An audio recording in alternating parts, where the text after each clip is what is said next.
A temática de hoje, dentro do texto destacado para falar com vocês, é, como disse o pastor Mateus, as guerras da vida. Nós vamos falar de um ambiente de guerra, mas é sempre importante a gente já ter em mente que nós precisamos sempre aplicar isso ao nosso coração, à nossa mente e à nossa vida hoje. De fato, nós vivemos um ambiente bélico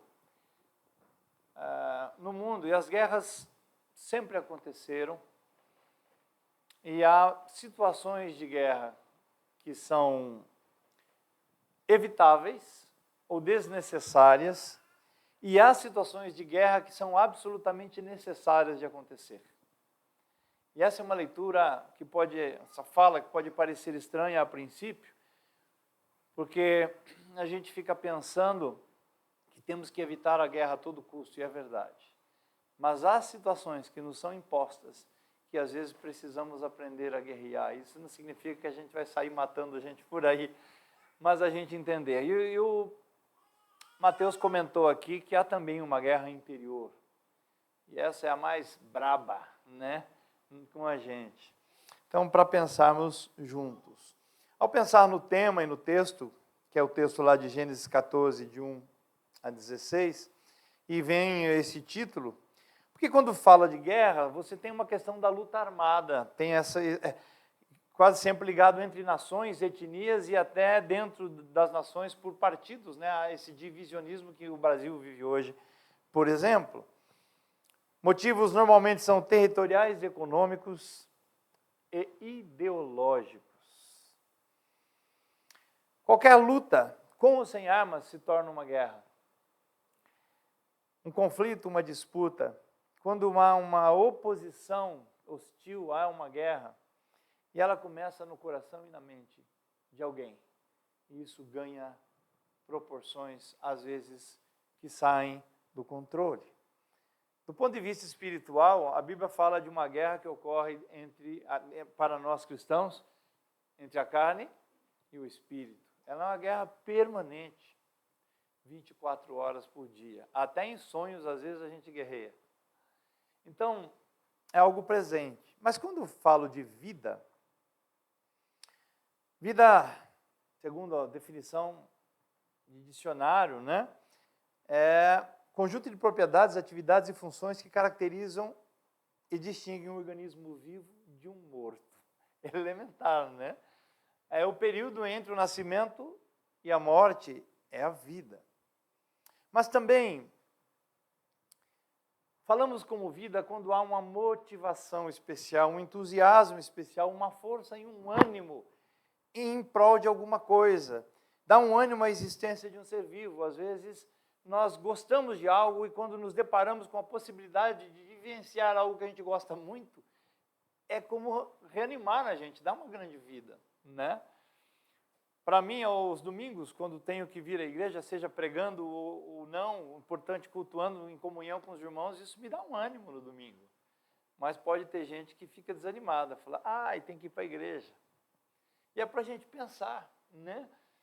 Onde estão os nossos valores e a gente não se deixar levar por coisas que seriam indevidas.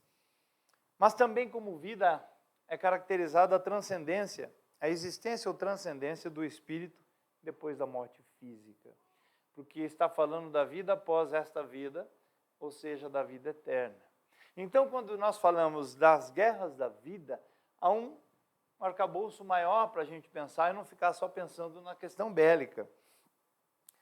Acima de tudo, Jesus se definiu como vida. João 14, 6. Eu sou o caminho, a verdade e a vida.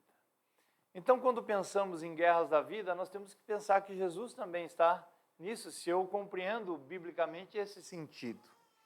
E eu começo perguntando para você, antes de lermos o texto, qual a pior guerra que um ser humano pode enfrentar? Pense comigo. Você já viveu algumas lutas. Qual a pior guerra que você pode enfrentar? Nos momentos mais difíceis da vida, a gente dá, às vezes, a impressão que não vai sucumbir, que a gente não vai suportar, né? E depois que a gente supera essa guerra, a gente vai descobrir que mais para frente a gente tem uma pior, né? E tem uma característica natural: quanto mais a gente supera uma guerra, uma luta, melhor preparado a gente fica para uma luta maior. E esse é o processo de desenvolvimento do nosso caráter, a forja que Deus faz em nós no meio das adversidades da vida.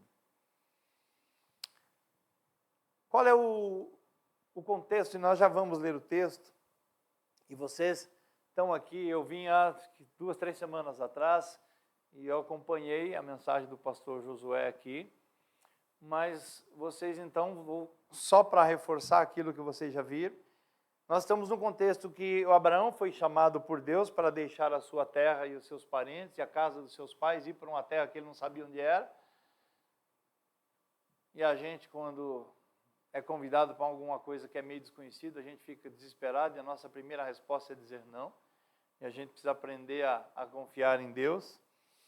E esse Abraão depois foi ao Egito sem consultar a Deus, passou uns perrengues lá, deu a mentirinha básica.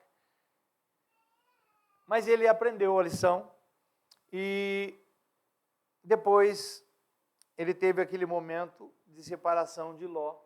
Quando o gado era tanto para uma terra só, ele deixou Ló escolheu aos olhos humanos a melhor parte, a parte mais frondosa de águas, enfim, onde poderia produzir melhor alimento.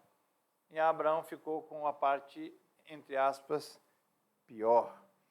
E então Deus fez uma promessa a Abraão, dizendo que as terras dele seriam muito extensas e a sua descendência como a poeira, como o pó da terra, ou seja, muito grande. E nós fazemos parte dessa descendência hoje, né, dentro do Israel do Novo Testamento. Então, acompanhe comigo, por favor, leia o texto. Encontra-se em Gênesis, capítulo 14. Ele começa essa primeira parte do texto um pouco confusa. Foi uma pena dar problema hoje aqui na projeção, que eu tinha preparado algo que ajudaria a gente a entender um pouco melhor, visualmente, que eu quero dizer. Mas vamos à leitura.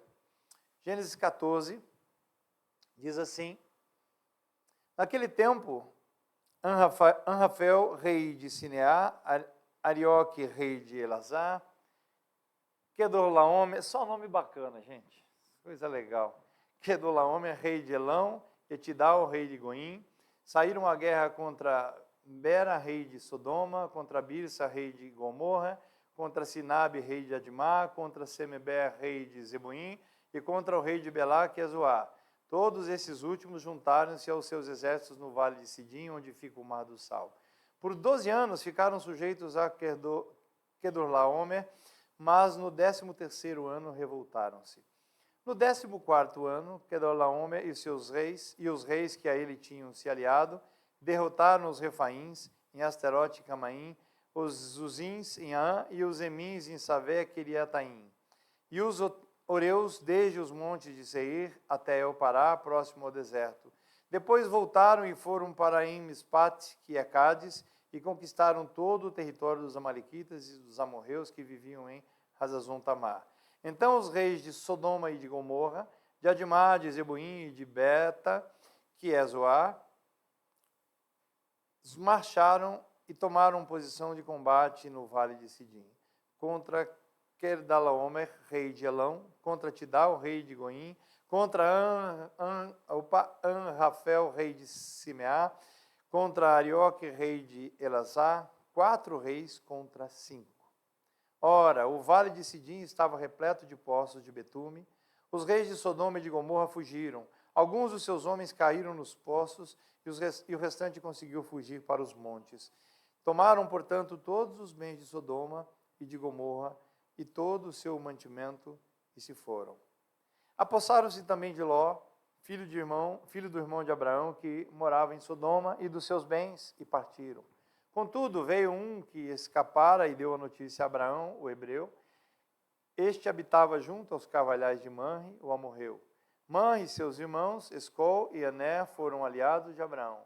Quando Abraão ouviu o seu parente fora levado prisioneiro, mandou convocar os melhores 318 homens treinados para a guerra, nascidos em sua propriedade, e partiu em perseguição aos inimigos de Dan. Atacou-os durante a noite em grupos e assim os venceu, perseguindo-os até Obá, ao norte de Damasco. Conseguiu recuperar todos os bens e trouxe de volta seu parente Ló com tudo o que possuía, juntamente com as mulheres e todos os demais prisioneiros. Vamos orar, queridos. Pai amado, louvado seja o Senhor, santificado seja o teu nome. Na exposição da tua verdade, da tua palavra, que é o próprio Cristo revelado, Senhor, ilumina-nos, conduza, teu Espírito fale conosco, e possamos compreender coisas profundas para a vida de cada um, em nome de Jesus. Amém. Queridos, ao olhar para esse texto, pensei sobre duas motivações para a guerra e vamos discorrer sobre isso. A primeira delas é a motivação humana. E no meio dessa confusão de reis e nome que trava a língua para a gente aqui, uns nomes bons para colocar nos seus netos, você pode pensar que confusão que estava. Mas eu queria tentar estimular a sua mente um pouco para visualizarmos um pouco da história, né? Quando eu pensei sobre a motivação humana, nesse primeiro ponto, qual é a motivação humana? Quais as motivações humanas para a guerra? O que faz as pessoas guerrearem? Via de regra, há uma questão de expansão territorial, domínio territorial, de ampliar as suas áreas. Nós vimos recentemente a Venezuela tentando incorporar um pedaço da Guiana, já vira aquela tensão de guerra. Há uma questão territorial, há uma questão de poder, de exploração de uma nova terra ou de um novo povo e de enriquecimento. Toda vez que há essa questão de guerra, há esse sentido. E uma parte, às vezes, ataca, a outra tem que defender. E a nossa vida é um tanto assim, nós também estamos sujeitos aos ataques de Satanás para tentar atrapalhar a nossa vida.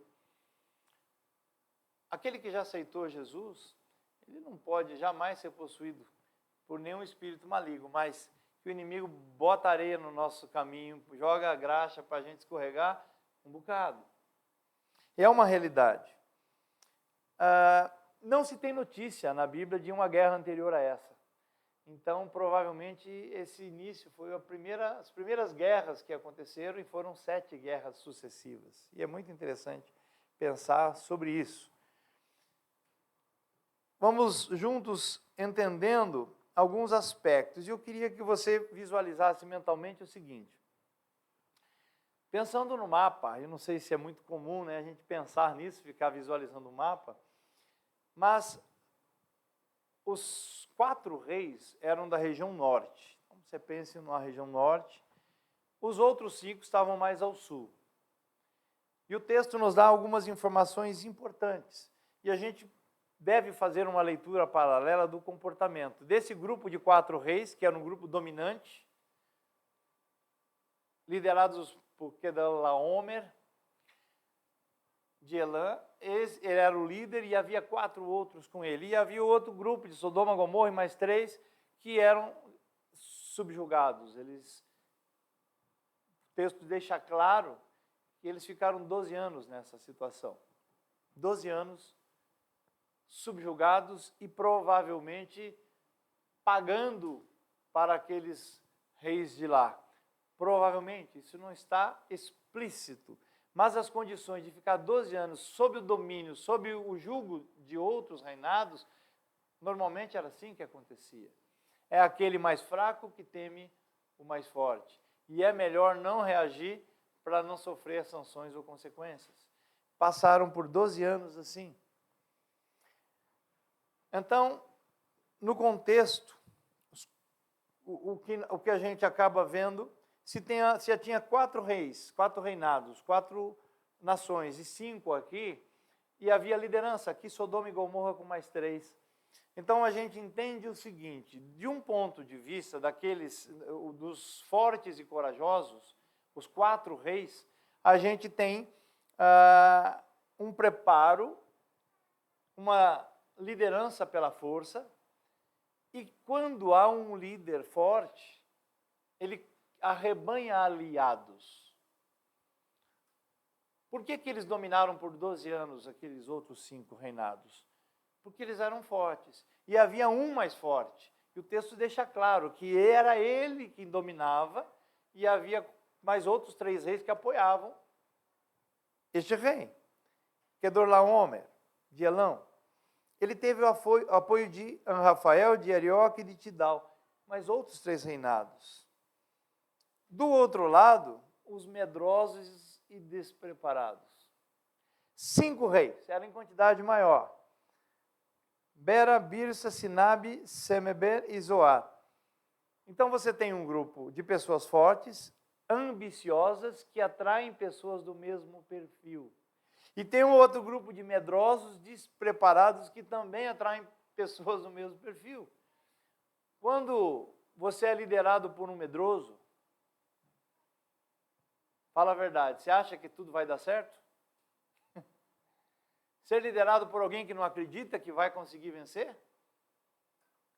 Que estímulo produz naqueles que são liderados? Se até o chefe não acredita, e não é assim no nosso trabalho, até em casa, na igreja não é diferente. Portanto, há 2 grupos claramente distintos, e nós temos que pensar sobre isso, onde nos viramos. E aqui nós estamos falando a guerra com motivação humana, pelo poder, pela imposição, pela riqueza. Mas muitas vezes nós somos seduzidos a tomarmos decisões difíceis, que são ligados a conflitos, mas o fazemos às vezes apenas na condição humana, sem consultar a Deus. E aí dentro desse quadro ainda teríamos essa divisão, se eu vou fazer isso de forma medrosa ou de forma corajosa, né? de forma sem preparo ou preparar para a guerra. Dentro disso, segundo aspectos, né? O segundo aspecto aqui, o poder, eu venho numa sequência. Para os corajosos e preparados, o preparo produz aliados fortes. A consequência disso é que aumenta o poder bélico, o poder de guerra, e produz dominação. Então, quando você tem aliados fortes numa luta, você produz essa dominação. A capacidade de destruição impressiona os mais fracos. Pessoas fortes normalmente impressionam pelo mal que podem fazer. Quem já teve eu já tive um chefe, no tempo que eu fiz carreira em banco, tive vários líderes e liderei muita gente também, mas eu tive um que se destacou. Ele falava assim: se tiver de bem comigo, está no céu. Se tiver de mal comigo, está no inferno. E era literal. Alguém já passou por isso em algum lugar? Vocês já viram pastores assim também, não? Mas é uma realidade da vida, as circunstâncias. Veja, nós estamos falando de uma guerra bélica, mas isso se aplica a coisas comuns da nossa vida, diuturnamente, o tempo todo. Pessoas fortes impressionam muitas vezes mais pelo mal que podem fazer do que pelo bem que fazem. E gera o temor. Do outro lado, aqueles que eram despreparados e juntaram os aliados despreparados, esse despreparo produz fraqueza. E a fraqueza na guerra produz medo. Na hora mais importante, o pessoal fica com medo. E o texto diz claramente que esses 5 reis ficaram 12 anos subjugados pelos outros. Porque o mal que aquele rei poderia fazer para eles era tão grande que se acovardaram. Eram fracos, despreparados, e acaba acontecendo algo que é cruel, a conformidade. As pessoas se conformam enquanto tem um modo de sobrevivência. Tá ruim, mas tá bom, eu tenho que comer, então vamos tocando. Ano passa, ano entra, ano passa, ano entra, e não se mobiliza para vencer, para sair daquela prisão que acontece.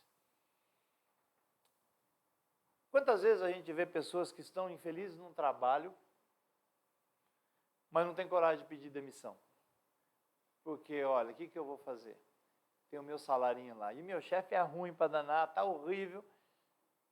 E são questões. E a gente não se prepara para mudar de trabalho. E eu sempre falo trabalho, gente, nunca falo emprego, porque eu acho que a gente tem que procurar trabalho sempre, não emprego.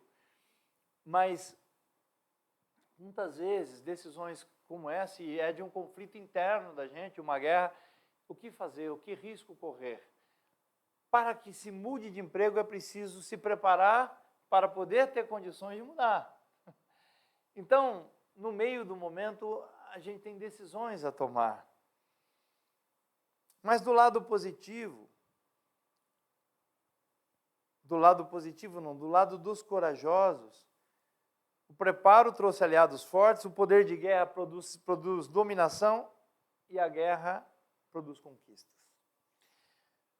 Se eu falei pense no mapa agora, eles estão no mapa ali em cima, e eles descem, foram 12 anos de dominação, no 13º ano, os 5 reis se rebelaram, se revoltaram. E eles, exatamente nesse período, empreenderam uma campanha de expansão territorial. E o texto nos diz que eles saem do norte e vêm descendo, e vêm dominando onde passam. E eles fazem um círculo perfeito, eles vêm descendo, à margem do Rio Jordão, toda a terra que tem. O Rio Jordão termina no Mar Morto, eles fazem a volta no Mar Morto, fazem a volta e vão dominando do outro lado do Mar Morto. Passam pela região da faixa de Gaza, hoje, na antiga Filistia. Então, para você visualizar, nessa caminhada, nesse desenvolvimento, eles passaram por 6 guerras seguidas. Contra os refaíns, contra os uzinhos, os emins, os amalequitas, os oreus, os amalequitas e os amorreus. Fizeram essa volta todinha e foram, em cada vitória que eles tinham, ampliava o seu poder, ampliava o seu exército, porque era comum na época, o exército vencido se incorporava para aquele exército ir engrandecendo. Então é uma situação que o domínio vai aumentando. Se já era forte, imagina como ficou. E eles fizeram isso em 6 lugares, vencendo todos os 6 de forma direta e objetiva. Do outro lado, os 5 reis que ficaram o tempo todo lá submissos, eles se rebelaram, e o texto diz, se revoltaram, né? Vai produzir essa situação. Eles saíram de uma situação de medo para uma situação de revolta. Porque vai passando o tempo, chega uma hora que você não aguenta mais e precisa tomar uma decisão. Mas o texto diz que eles se revoltaram por um ano inteiro, só ficaram revoltados, mas não fizeram nada. Pensa às vezes em que a gente está também conformado com alguma coisa, a gente sabe que precisa fazer alguma coisa, mas a gente não faz nada. A gente não toma posição, a gente não decide o que precisa decidir, a vida vai passando, o tempo vai passando, os problemas continuam e a gente não se posiciona. Muitas coisas comuns podem acontecer em casa, no trabalho, na igreja, na vida acadêmica. Como é difícil alguém deixar um curso para começar outro. Eu passei isso com minha filha. Minha filha fez 2 anos de arquitetura e aí depois ela chegou um dia toda murcha para mim. Pai, quero mudar de curso. Mas numa sem gracice, sem tamanho, gente. Porque como é que faz? E é engraçado que no mesmo período, mais 2 pessoas da turma dela queriam mudar de curso. Ela chegou para mim, assim, né? Puxa, 2 anos pagando e vai jogar, o dinheiro foi jogado fora, porque, né?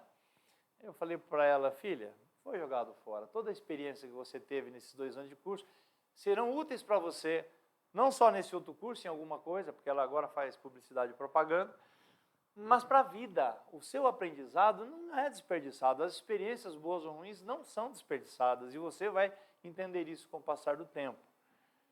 E ela falou, mas só isso? Você não vai ficar bravo comigo? Eu falei, não, filha, é o seu futuro, não é o meu. Você tem que estar preparada para o que vem. Você tem que se capacitar, você tem que produzir o seu futuro. E conta com o meu apoio. Vamos em frente. Ela teve 2 pessoas que passaram pela mesma situação e foram falar com os pais. Os pais disseram, se vira agora, você vai até o fim, goste ou não goste. Eu não vou perder o que nós fizemos e você vai até o fim. E ela agora já está no final do curso e as outras 2 pessoas já se formaram. E depois que se formaram, a história foi a mesma. Chegaram com o diploma lá, eu simbolicamente, bom pai, mãe, a faculdade que vocês queriam que eu fizesse, eu já fiz, ela é de vocês. Para mim não serve para nada. Agora eu vou começar a pensar o que eu vou fazer da minha vida. Então são decisões que a gente toma. Há um momento que precisa mudar, se entende que é necessária a mudança. Senão você fica, está errado e vou continuar fazendo um negócio que é ruim, que é ruim. Se 2 anos foi prejuízo, 4 muito mais. Concordam? Quer dizer, a insanidade da vida, às vezes, por insistir naquilo que não se percebe a necessidade da mudança. Porque errar faz parte, tomar decisões equivocadas faz parte. O que não é correto é você continuar fazendo errado uma coisa sendo que pode recorrigir. Dentro desse contexto aqui, a guerra produziu conquistas para aqueles bons e o outro produziu uma revolta no outro grupo, mas ficaram revoltadas e não se prepararam para a mudança e para vencer. Então, aqueles que conquistaram 6 lugares se depararam, de repente, com a luta com aqueles 5 que eram dominados, as 5 nações. E eu fiquei pensando aqui, eles tiveram 12 anos para se preparar para essa luta, porque sabiam do poderio do outro. Passaram um ano inteiro em revolta, então um ano inteiro para se preparar novamente para a guerra, para enfrentar um exército que sabia que era poderoso. E de repente foram para a guerra. E o texto chega a ser hilário. Se vocês perceberam bem, ali eles tinham os poços de betume. Betume era um tipo de graxa, é quase um petróleo assim, que era usado para, impermeabilizar. Foi o betume que foi usado na Arca de Noé, foi o betume usado no cesto de Moisés para não entrar água, mas eram poços. Eu imagino o que é isso. E o texto diz que muitos deles, veja, a guerra foi na região deles. Os caras vieram do norte, eles conheciam o território, mas nem assim se prepararam. Um ano inteiro e tomaram um vareio, como diz, né? Sofreram, alguns foram para dentro do poço, caíram lá, outros fugiram para as montanhas. E o exército dos 4 reis ganhou mais essa batalha. Eles tiveram 12 anos, mais um rebeldia, mais um de revolta, para se preparar e não se prepararam. Nós estamos lendo a Bíblia, ou pelo menos temos a Bíblia à nossa disposição, temos condições de estudar, descobrir as verdades de Deus, motivarmos a nossa vida para fazer, e às vezes a gente passa e não faz. Meus queridos, eu amo estudar a palavra de Deus, mas amo mesmo. Mas se a gente bobear do lado humano, a gente passa e não lê. Eu estou falando como quem prega, falando como pastor, como quem tem na Bíblia a verdade revelada. Mas é assim, o nosso lado, a nossa guerra de carne e espírito é permanente. E essa é a guerra mais pesada que a gente vive, porque se a gente não tiver disciplina, a gente relaxa. E relaxa com uma facilidade incrível, incrível, incrível. Por isso, quando eles chegaram nessa situação aqui, depois de vencerem 6 guerras, o exército dos 4 reis, forte, venceu essa guerra contra os 5 revoltosos. Eles tomaram os despojos e mantimentos, que era comum na guerra, todas as coisas que eram do outro exército eram assumidas para si, conquistadores, apossaram-se de Ló, da sua família e dos seus bens, quase como um troféu. É normal, cada conquista aumenta a confiança, não é assim? Cada vitória, você confia mais em você mesmo. Os conquistadores acham que têm mais direitos, e aí você começa a ver o viés. Muitas vezes o sucesso vai a gente achando que a gente vai acertar sempre, né? Eu, na minha carreira, tempo de banco, eu fui fazendo carreira, aumentando e indo para agências maiores, né? Até que eu fui entre as tops e ali foi a minha maior dificuldade, porque o meu sucesso das anteriores me fez empinar um pouquinho o nariz e foi onde eu mais tive dificuldade. E é bom reconhecer isso, porque quando você faz tudo sempre certo e é elogiado, você acha que vai acertar sempre. E aí, de repente, você acha que está fazendo a coisa certa. Assim como nós temos alguns pregadores que, quando são exaltados demais, eles acham que todo pensamento é iluminado. E, de repente, soltam umas bobagens por aí que, valei-me Deus. Essas coisas afetam a gente também, meus irmãos. Por isso que a gente tem que manter a bola baixa, manter a humildade, saber o que Deus quer de mim e como lidar com os fatos. Os perdedores aqui fugiram para os montes, perderam os seus bens e provou-se que a escolha de Ló, lá com Abraão na divisão, foi absolutamente errada. Se ele tivesse do lado de Abraão, não teria passado por isso aqui, sido preso e tendo seus bens apreendidos. Então é uma realidade que fica exposta para a gente nos fatos e circunstâncias. Precisamos entender. Conquistas tornam a gente mais forte, mas a revolta sem preparo só produz derrotas. Não adianta eu me revoltar e não me preparar. Mas por último, as vitórias produzem soberba, como eu disse. Após as conquistas, o texto diz que eles partiram de volta para suas terras e não tiveram a mesma atenção. E ali foi o começo da derrocada. Porque eles voltaram, eu quero imaginar, celebrando, porque, como eu disse, eles fizeram a volta, desceram aqui, passaram por baixo do Mar Morto, subiram na outra margem do Rio Jordão, e eles saíam pelo norte lá em cima. E quando estavam lá já, depois de vencer 7 batalhas, só celebração, agora é festa. E é onde há o descuido, é onde você se torna vulnerável. Então, as muitas vitórias nos tornam, às vezes, muito mais vulneráveis do que a gente imagina. Porque a gente descuida da disciplina, descuida do cuidado. Quando tudo dá muito certo, a gente tem que ter mais atenção ainda para continuar fazendo certo. Era um contexto interessante. A fuga para os montes, do outro lado, mostra que as grandes derrotas produzem fuga. Quase sempre, quando nós sentimos derrotados em uma coisa que não conseguimos, a gente não quer nem conversar com as pessoas, porque se alguém perguntar para você o que aconteceu, você vai ter que contar. E contar, você vai se sentir humilhado. E lá dentro, a gente não quer falar que foi derrotado, porque a gente sofreu, que a gente não deu certo, que a gente tomou a decisão errada. E aí é melhor fugir, esconder, para ninguém saber.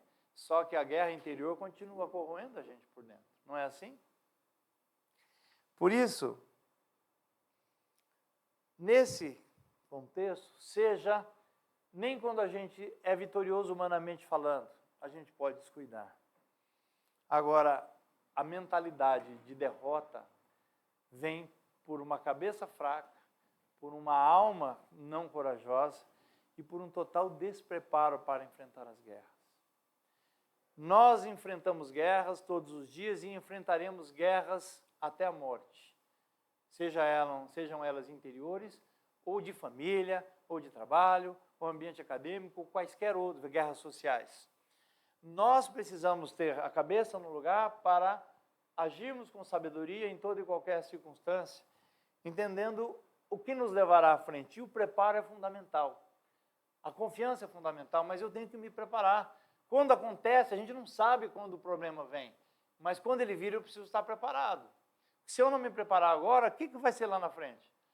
Alguém olha para mim, mas eu não imaginei. Mas a vida é isso. A vida é premiada disso, e a Bíblia nos mostra, nós estamos no capítulo 14 de Gênesis. Nós estamos falando isso aqui. E aí a gente vai acompanhar, vocês vão poder seguir aqui, quantas guerras mais haverá. Mas há uma coisa interessante nisso, e é importante a gente ver. A carta de João Primeira carta de João, capítulo 2, verso 16, fala que há 3 coisas que produzem uma guerra interior. Paixões da carne, cobiça dos olhos e ostentação dos bens. Essa é uma luta interior brava que afeta todas as nossas decisões, tudo que você possa pensar. A origem dos problemas, via de regra, vem por essas 3 portas de entrada. Paixões da carne, cobiça dos olhos, querer, às vezes, o que eu não deveria ter, não deveria nem querer. Invejar, cada um constrói a sua história. A gente tem um mal, alguém escolheu uma frase, não sei se eu me lembro, mas era mais ou menos nesse sentido, que nós somos mais infelizes por não ter o que os outros têm, do que felizes por ter o que nós temos. Nós olhamos mais para os outros do que para nós. Queremos mais viver o plano de vida dos outros do que o nosso plano de vida e aqui a nossa missão, cumprir a nossa missão. Isso faz com que a gente cobice de maneira equivocada, sem saber, sem perceber que eu preciso ser melhor do que eu mesmo. Amanhã ser melhor do que eu hoje, depois da manhã ser melhor do que eu sou amanhã. Eu tenho que ser melhor do que eu mesmo para o futuro. Mas não é mirando nos outros que eu vou cumprir a missão do outro.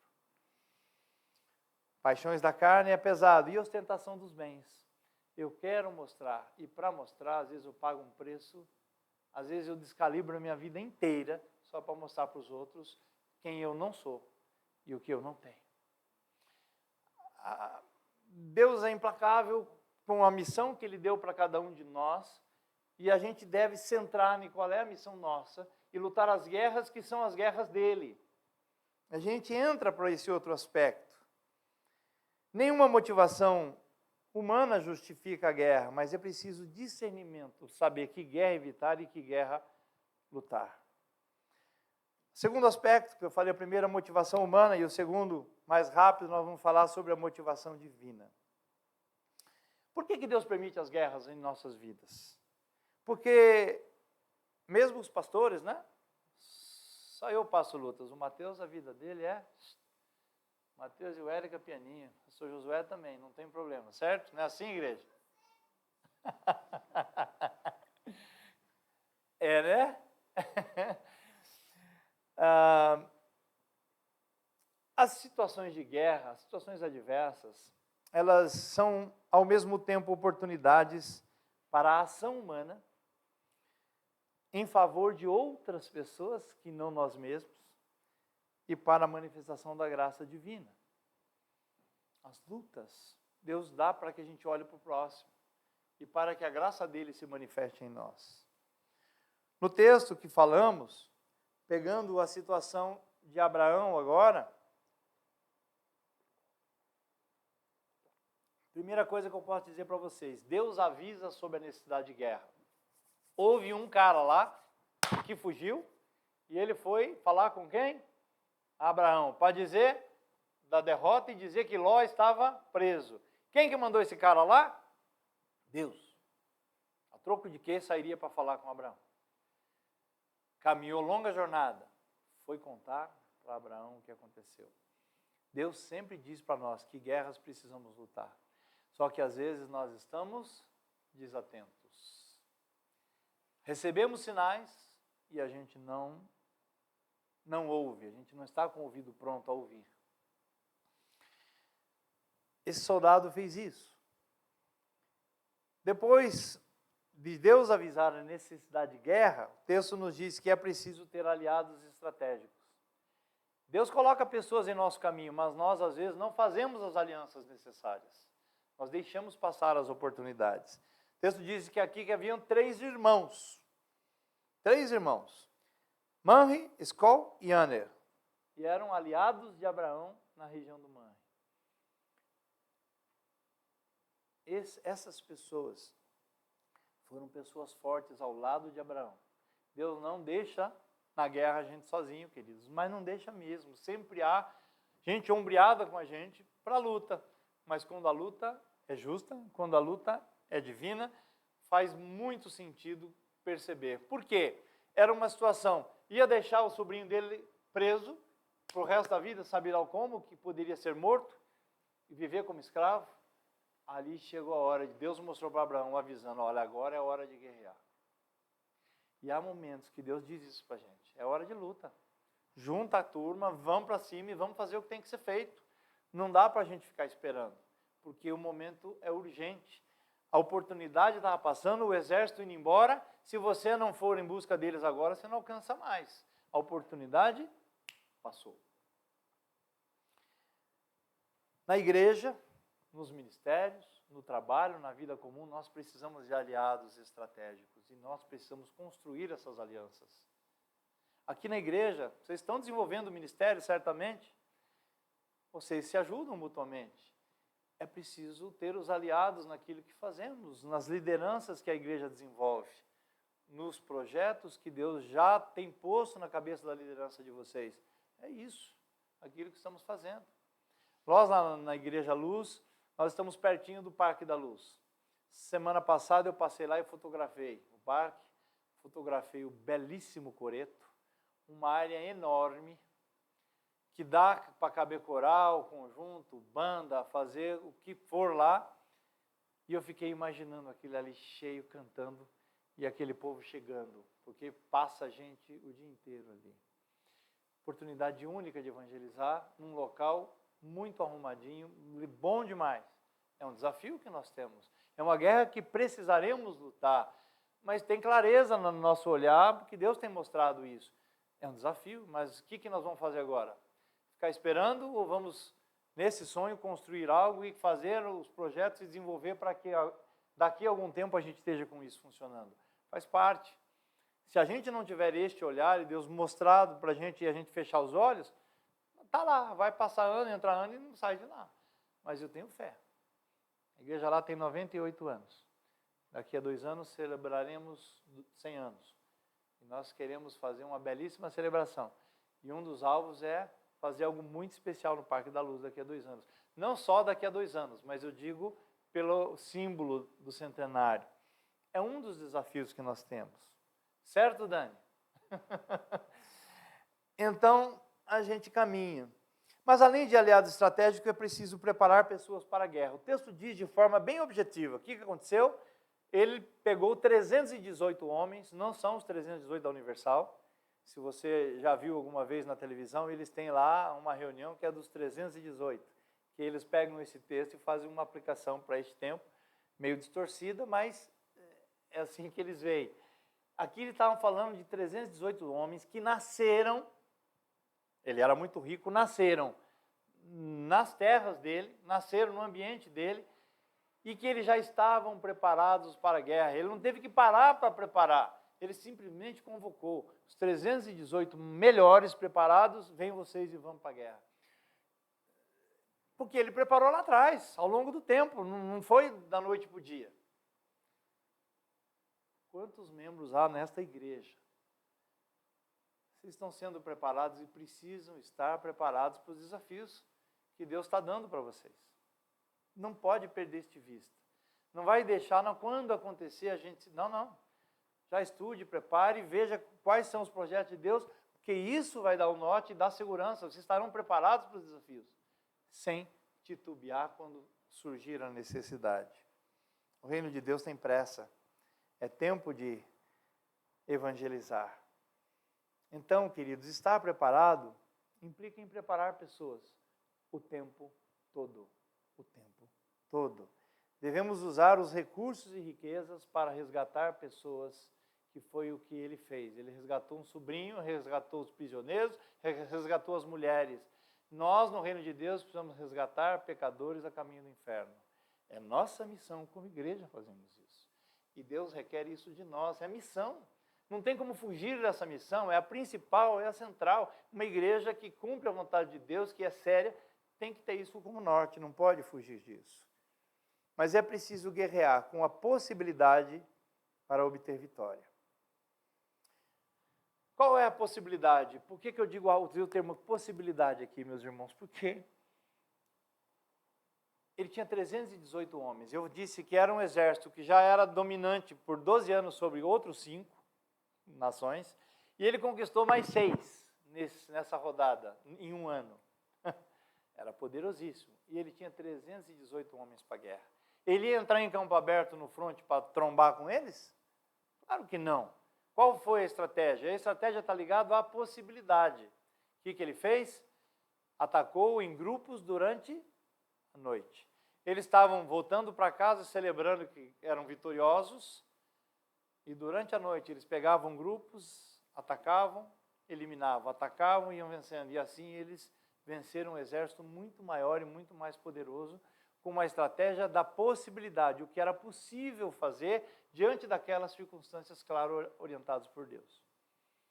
E aqui eu quero fazer uma ressalva para vocês muito importante, que acho que isso é muito importante vocês guardarem no coração. Há um tempo atrás eu li um livro chamado Os Caminhos de Deus, e isso marcou muito a minha vida de como Deus age. Eu aprendi que Deus, e com base em Isaías 55, os caminhos de Deus são mais altos que o nosso, como o céu distante da terra. E lendo a Bíblia eu descobri que Deus usou no povo de Israel muitas guerras, o povo lutou muitas guerras, mas em nenhuma das guerras a estratégia foi a mesma. Todas eram guerras, mas a guerra de Gideão foi vencida sem espada. Teve uma guerra que Moisés ficou com os braços erguidos, depois teve Arão e Hur para segurar os braços para que pudesse ser vencido. Nas muralhas de Jericó, uma das coisas mais irônicas e ridículas que aos nossos olhos, um exército que vai tentar invadir uma cidade fortificada, dando 7 voltas. Eu fico imaginando os soldados falando, mas o que nós estamos fazendo aqui? Ao invés de invadir esse negócio, a gente vai ficar dando volta aqui, né? E depois tocar trombeta. O que eu estou querendo dizer é, Deus usa, a estratégia usada em 2024 não será talvez a mesma em 2025, diante de situações semelhantes. Precisa sempre orar e ver, Deus, neste momento, o que o Senhor quer? Neste momento, qual é a estratégia? Aquilo que nós fizemos a outra vez, lembra? Bata na rocha, Moisés, da outra vez fale a rocha. Pô, mas não era para repetir. Agora não era para bater, era para falar. Deus muda para alcançar coisas semelhantes em situações diferentes. Então, eu aprendi muito com isso. E quando eu vi isso aqui, pensando, é mais uma guerra onde mostra que Deus usa de estratégia diferente. E como igreja, a gente tem que se apropriar disso. Cada novo desafio, ainda que seja o mesmo do ano passado, pode ser que mude alguma coisa. Não vai naquela lógica, não, deu certo no ano passado, nós vamos repetir. Cuidado. Consultem primeiro, porque Deus pode ter uma novidade e se você não consultar, pode incorrer em erro. Concluindo, queridos, a vitória produz libertação. Trazer Ló e os bens de volta, trazer de volta as mulheres e os prisioneiros. E aí você vê a diferença da luta de Deus para a luta do homem. A motivação da guerra de forma humana e a motivação daquilo que Deus manda fazer e manda agir. Na vida humana, na motivação humana, dominação, enriquecimento, exploração, expropriação e tudo que o valha. Do lado de Deus, liberdade e libertação. O que Deus produziu aqui foi libertação de Ló e de todas aquelas pessoas, e o que Deus continua produzindo no reino é liberdade. Gálatas 5:1 foi para a liberdade que Cristo os libertou. Esse é um valor absoluto na nossa vida e Deus nos fez para a liberdade. Isso é maravilhoso. Somos verdadeiramente livres se o Filho nos libertar. Queridos, a liberdade é preciosíssima. Nenhuma ideologia deve tirar de nós a liberdade. Nada, absolutamente nada. Por isso, esses dias eu vi um corte de um pregador, na mensagem ele dizia, ele é polêmico de fato, mas ele falando sobre a Ucrânia e a Rússia, a guerra, e depois falando agora de Israel e do Hamas, que toda guerra é absurda, que Deus nunca está na guerra. Opa! Como Deus nunca está na guerra? Se há injustiçados e uma necessidade de guerra, como não? E a Bíblia é recheada disso. Não quer dizer que Deus ame a guerra, que Deus goste das guerras, mas as circunstâncias da vida e o aprendizado que nós temos que ter. Muitas lutas são necessárias. É preciso lidar com isso de forma madura. Então, Deus sim deve estar conosco nas guerras que precisaremos lutar. Prepare-se e lute. olhando sempre pelo ângulo da possibilidade. Meu desejo, minha vontade, meu coração, a minha oração por vocês e também pela nossa Igreja Luz, é que a gente saiba exatamente que luta que Deus quer que a gente lute. E a gente só lute a luta que Deus quer que a gente lute. Que a gente não lute lutas, não entre em guerras desnecessárias. Mas quando houver guerra necessária, que a gente faça isso usando de toda a possibilidade espiritual que a gente tiver, com todos os recursos e dentro das condições. E é possível uma igreja com 10, 15, 20, 30 membros fazer grandes coisas como um exército de 318 vencer um muito mais poderoso de milhares de pessoas. Não é pela quantidade de pessoas que congregam aqui, é pela visão de Deus, é saber escolher a luta certa, estar preparado para a luta. E Deus pode dar grandes vitórias e surpreender muita gente. Quietinho, fazendo o trabalho, sem fazer alarde, mas fazendo o que é necessário. Deus tem grandes planos para nós. Deus tem grandes planos para esta igreja. Eu louvo a Deus pela seriedade de seus líderes, que Deus me deu o privilégio de conhecer, de compartilhar. Pastor Mateus, Josué, e a visão que Deus tem dado de levar a sério as coisas de Deus. Que Deus abençoe, meus irmãos, muito, muito, muito. E eu creio que nós precisamos mais e mais de igrejas com essa característica. Não é uma igreja que vive atraindo pelos motivos errados, mas uma igreja que luta as lutas certas. Que Deus ilumine muito vocês, a liderança de vocês, para que as vitórias venham com toda a possibilidade, vencendo os gigantes, porque com Deus, a gente, eu costumo dizer, eu e Deus somos maioria, né? E é muito bom a gente confiar assim. Por isso, me permita orar com você, estando atento para as guerras que Deus deseja. Pai amado, eu te louvo, porque as guerras são permanentes. Elas já ocorreram na vida de todos nós. Talvez muitos de nós estejamos passando por lutas externas ou internas neste momento. Mas acima de tudo, Pai, há muitas lutas que vêm pela frente. Há guerras que precisam ser vividas. E a maior e a mais importante delas é a nossa guerra interior. A nossa luta contra o pecado, é a luta contra as paixões, é a luta contra a carne. Senhor, que sejamos cristãos espirituais. Que sejamos líderes espirituais. Que a liderança espiritual seja um tema recorrente nesta igreja, neste teu corpo vivo aqui. E que os teus planos possam trazer mais aliados para que os teus planos se cumpram aqui. Louvado seja o Senhor.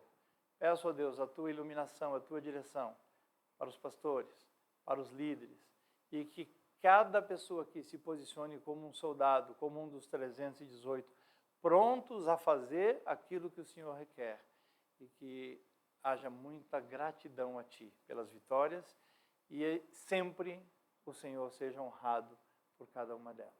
Em nome de Jesus. Amém.